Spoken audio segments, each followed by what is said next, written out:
ஒரு மனிதருக்கு தேவைன்றது என்ன? ப்ராப்பரா ஏங்கணும். அதுதான் ரொம்ப இம்பார்ட்டன்ட். ஏங்குதல் அப்படின்றது ரொம்ப ரொம்ப முக்கியம். நடக்கணும், ஓடணும், சாப்பிடணும், ரெஸ்ட் ரூம் போணும், யூரின் ப்ராப்பரா போணும், படுத்தா நிம்மதியா தூங்கணும், கை கால் எல்லாம் அசைக்கணும். எல்லாமே வந்து செயல்படுறது அற்புதமா இருக்கா?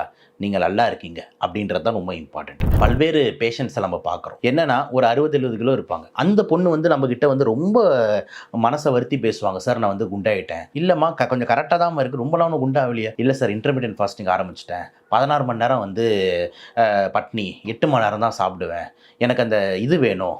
அது பேர் என்ன? 0 சைஸ் வேணும் அப்படின்ற மாரி ஒரு சைடு. இன்னொருத்தவங்க வந்து பார்த்தீங்கன்னா, ஜென்ஸ்லாம் பார்த்தீங்கன்னா, 6 பேக்ஸ் எனக்கு வரணும் அப்படின்ற மாரி. ஸோ இதெல்லாமே வந்து பார்த்தீங்கன்னா, நெறைய பேர் வந்துட்டு இந்த இந்த மூவிஸு, இந்த மாரி சோஷியல் மீடியா, இந்த Instagramல ஒரு சில பாடி பில்டருங்க, ஒரு சில மாடல்கள பார்த்துட்டு, அந்த 6 பேக்ஸ் இருந்தா தான் அழகு. அந்த 0 சைஸ் இருந்தா தான் அழகு. ஸ்மால் சைஸ் ட்ரெஸ் வாங்குனா தான் நம்ம கரெக்ட்டு அப்படின்னு சொல்லிட்டு, ஒரு தவறுதலான ஒரு புரிதல்ல வந்துட்டு நம்ம ஊர் மக்கள் வந்து ஒரு கவர்ச்சிக்கு பின்னாடி நீங்க இருக்கீங்க.